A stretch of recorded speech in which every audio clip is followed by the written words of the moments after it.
Gawan Amerika irraa ka'ee biyyatti garuu buute. Amma booda rakkoo bal'oo Oromoo wajjin fudhadha malee. Gaafa toltu wajjin ragade gaafa hamtu isa dhiisee boolanii bahuu jedheen mataa kiyyaaf rabbitti kakadheetiin gale.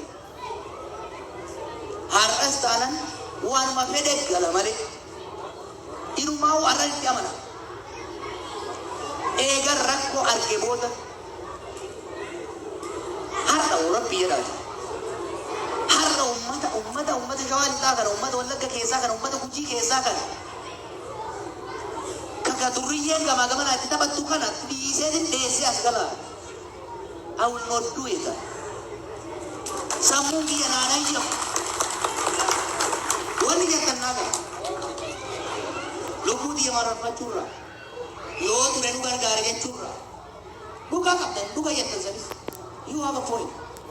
Ani garuu ummata san rakkoo hamtuu tana keessatti dhiisee hagan torban takkitti as ture kanaawu naayitmeerii keessan jira jechuudha. Ani ummata kiyya dhiisee hin dheessu. Abadan ummata kiyya dhiisee hin dheessu. Rakkoo isarra dhuftu balaa isarra dhuftu isuma wajjin hin dandamadha. Kana hin xaarinaa na naman siftani. Dumarratti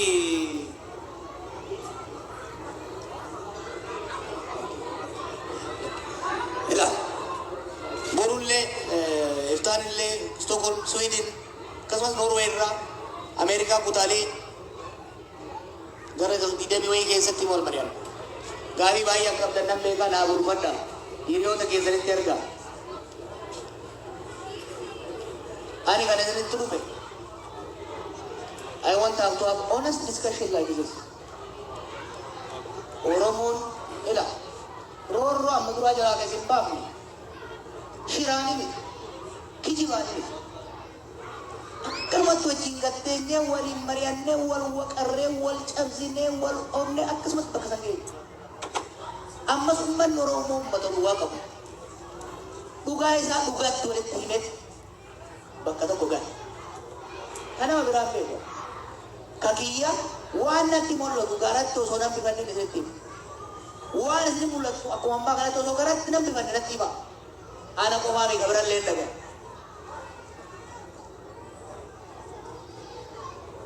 Qeeqa hiriyoonni kiyya soorri adda addaa godhanis itti naarinaa. Jibbarraa eegi. Wanti waggoota lamaan dabre kana sabni keessa dabre it is so traumatizing. Waan nama maraachu jaallan aaranii qeeqas lolas gaggeessan jibbanarraa qaban yookiin immoo gantummaarraa miti.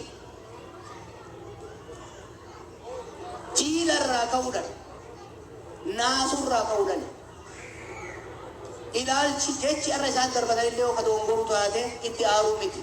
Gumaata isaan kaleessa godhan san kabajuu barbaachisa. Don't defend me yaad iseetti hima. Hin beektan. Gamaa gamanaa Oromoo keessaa wayyaanee biraayis sirna kaana biraayis kaan biraa osuma nutti xiixan tuma akkuma gaalatti akkuma farda gamaa gamanaa fuula irra nuti deemnee bakka keenya.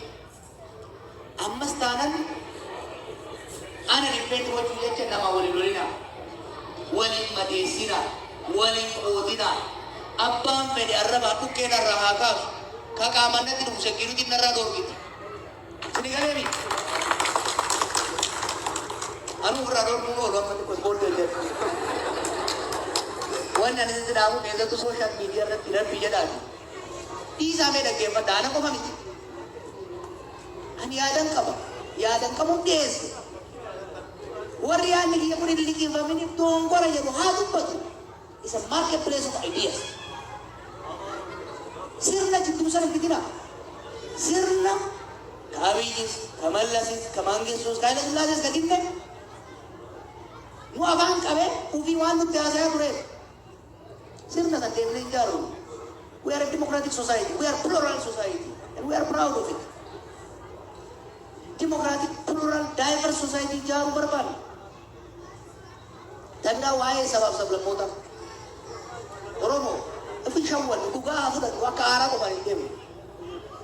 Oromiyaan sabaaf sablammoota hundaan wal daangeessiti. Oromoo keessa sabaaf sablammoota hedduu jira. Keessattuu nuufi uummanni Amaaraa sababa hooggansi isaanii dur dhiibbaan nurraan godhaa ture rakkoo nurra uumeef gadoon jirti. Gadoo kana keerfulii handal godhuu barbaachisa. Akka aar namoonni muraasni isaan keessaa dubbataniin nu keessaa dubbataniin aarree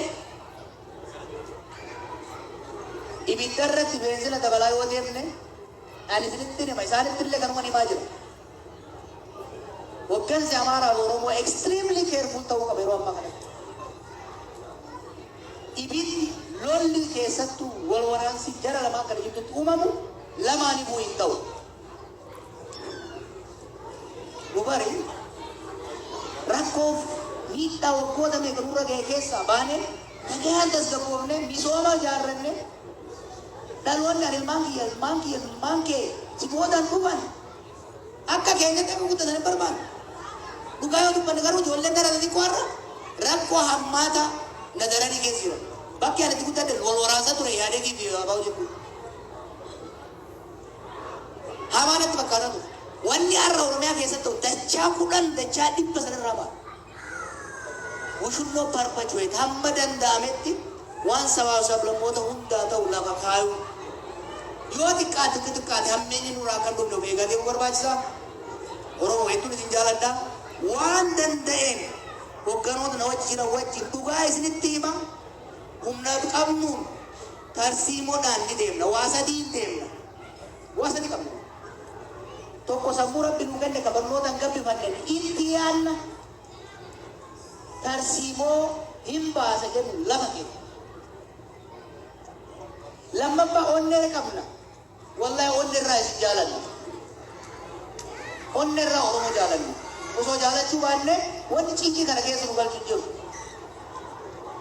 Nu caalaa immoo akka nu jaalattan immoo hin beekne ba'aa guddaa nuti ta'a. We are compassion qabna saba keenya. Passionately jaalanna saba keenya. Sadaffaa waan sammuu yaanne ummata keenya onneedhaan naanu san immoo sammuu yaanne callisnee nagaaganna. Onneedhaan gadhinee callisnee hin boonyu. Rakkoo irra ta'u san qabatamaadha furuudhaan miilaan sochoona jechuudha. We think, we care, and we act. Kanarratti hundoofnee gara fuulduraan sochoona. Isinitti jettee bari'anna hamma dandeenya gara fuulduraa deemuu yaalla.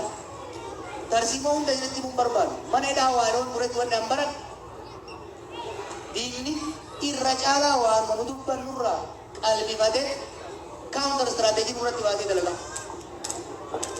Abooda do not expect akka duritti waa hunda nimu.